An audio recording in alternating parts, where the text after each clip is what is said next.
In today's episode, we will look at one of the most mysterious disappearances of tourists. It is about Todd Hofflander, who disappeared on September 7th, 2010, and his remains were found almost 10 years later. On September 24th, 2010, 39-year-old Todd Hofflander and his friend Jeff Wee traveled to the Seven Devils Wilderness in Idaho to scout the area for the upcoming deer hunting season. Todd took his black Labrador Ruby with him. The two men camped in the area for the weekend and walked between Sheep Creek and McGuffey Reservoir while scouting. On the morning of the 27th, they were over an area known as McGuffey's Cow Camp when Todd began complaining of knee pain caused by all the hiking, and they decided to split up. Todd and his dog would take the easier trail to the Snake River and the McGuffey cabin, while Jeff would continue on to Sheep Creek and then down to the river. The original plan was that Todd would wait at the McGuffey cabin and Jeff would take the boat and head down the Snake River to pick up Todd. Jeff walked north along the ridges until he descended into Sheep Creek and then arrived at the confluence of Sheep Creek and the Snake River. There, he boarded a passing motorboat and made his way to Pittsburgh. Upon arrival, Jeff met up with his father, Steve, and they began traveling down the river using Steve's motorboat. They reached the McGuffey cabin later that day. Todd was nowhere to be found.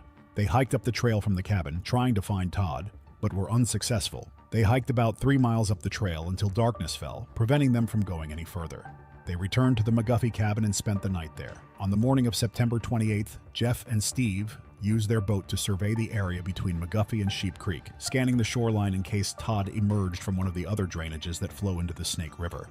They continued the search until noon, when they decided to return to Riggins and contact the sheriff's office for additional assistance. That same day, the sheriff initiated a search and rescue operation. The search began with a helicopter to survey the creeks and drainage ditches where Todd was believed to be. 3 additional search teams with horses and mules were also organized and headed to the Windy Saddle area at dawn the next day to begin the search. The U.S. Air Force was also contacted to fly over the area. The Seven Devils are part of the Rocky Mountains. The highest peaks are 2410 meters above the adjacent river, with only a few trees in between. The mountains have several marked and unmarked trails and cleared camping areas. There are several waterfalls and streams, as well as numerous lakes. It is also home to a large variety of wildlife. The terrain is described as very steep with some cliffs that drop off to the river with a drop in elevation. There are numerous hiking trails in the area, but at this time of year, between the end of summer and the beginning of deer hunting season, the traffic on them was very low. On the morning of the 29th, the search teams began their initial search from the trailhead and headed toward McGuffey Base.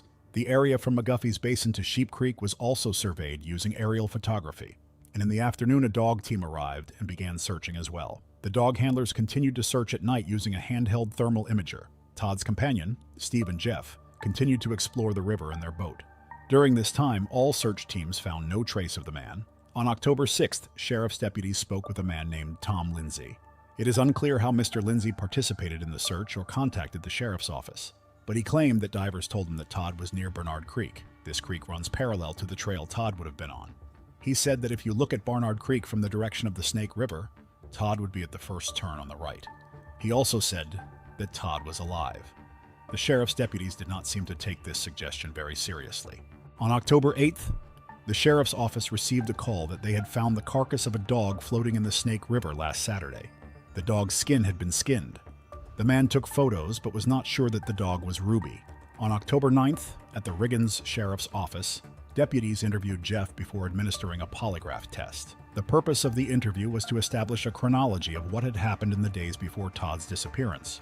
Jeff had taken photographs during a reconnaissance trip and had photographic evidence that Todd was alive and well in the days leading up to his disappearance. After the interrogation, Jeff was taken for a polygraph. At this time, Jeff's father, Steve, contacted the sheriff's deputies. He was furious that his son was being accused of possible involvement in the murder after he had spent a whole week looking for Todd. After the polygraph, the sheriff's deputies and the examiner sat down with Jeff to discuss the results. He had failed the exam, which meant he had lied. Jeff was asked about something he had not told the authorities that affected the test results. Jeff insisted that he was telling the truth and hinted that the machine might not be working properly.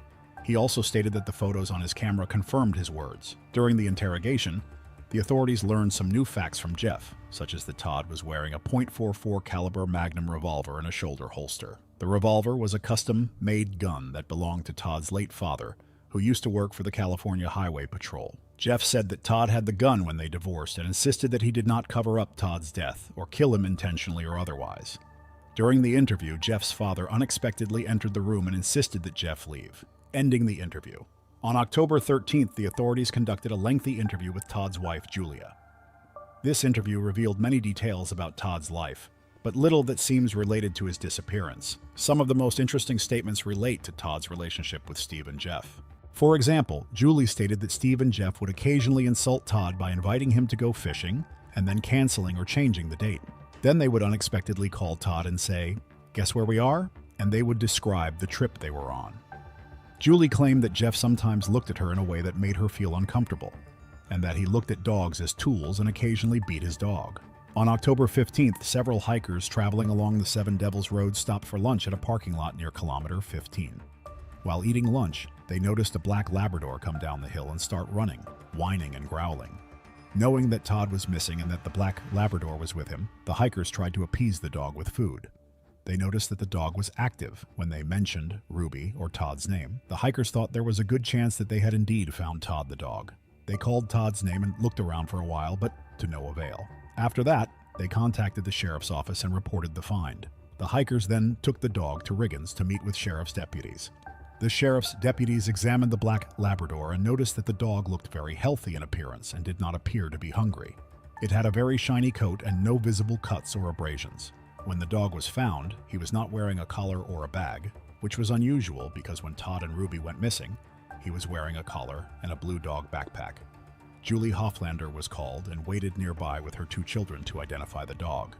The police brought the dog in, the family started calling Ruby's name, and the dog ran right to them. Julie confirmed that it was indeed Ruby, alive and well. The next day, the search teams took Ruby to the place where she was found to lead them to Todd, but unfortunately this did not happen. On October 19th, law enforcement met with Todd's wife, Julie, and explained to her where Ruby was found and the plans for a possible search over the next 2 days. To cover the area, Julie asked the officers to speak to a psychic detective from California whom she had paid $500 for information. The officers spoke to this psychic detective, who told them that Todd was very angry and owed a lot of money. She said that Jeff had shot Todd by mistake while hunting. She stated that she had poured a map of the area and identified the burial site. The search continued intermittently for 18 days. During this time, searchers examined almost all possible areas near Todd's disappearance. There were days when up to 7 canine teams were searching simultaneously, with some teams continuing to search until the dogs could no longer walk. When the searchers were exhausted and seemed to have no other options, the search was called off on October 21st. By then, no clues had been found that could point to Todd's whereabouts. The only possible clue, even related to Todd, was the discovery of his dog. On October 15th, the area where the dog was found was searched by people, dog handlers, and many airplanes. The search was widely publicized and many hunters provided assistance. As the search operation was increasingly overwhelmed by bad weather, the sheriff had no choice but to give up. Almost 10 years passed before new leads emerged in Todd's case. On April 27, 2020, a hunter in the Barnard Creek area found what looked like human remains, along with hiking gear and a camera. The hunter took the camera and brought it to the Idaho County Sheriff's Office for analysis. The sheriff found photos of Todd on the camera's SD card. A team of sheriff's deputies traveled by boat to the site to collect the remains. The bones and gear were found about 200 feet away on the opposite bank of Barnard Creek from the trail Todd had been traveling on. Sheriffs observed that the backpack and various items matched the description of those known to have been carried by Todd. Only a partial skeleton was found, including pieces of a skull, ribs, a shoulder blade, and a part of a humerus.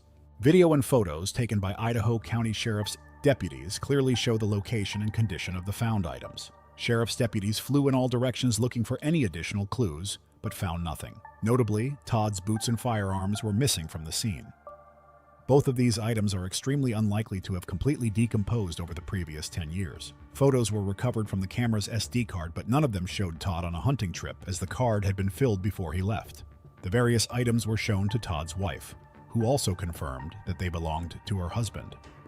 The coroner eventually confirmed that the remains were Todd's using comparative DNA analysis on the bone fragments found. Unfortunately, it is still not known what could have happened to Todd, whether the tourist got lost and died in an accident and his dog left the body in search of help, or, as we know, Todd's friends were disrespectful to him and perhaps there was a conflict between them or something like that and the man was killed and the body buried, but it doesn't explain why it took so long for his body to be found. and how the remains ended up in the place where searchers were supposed to be combing. And most importantly, why the man's shoes and firearms, which his friend said he had on him when he traveled, were not found. Write what you think about this case in the comments below. Don't forget to press the thumb up if you liked it, and see you in the next episodes. Bye.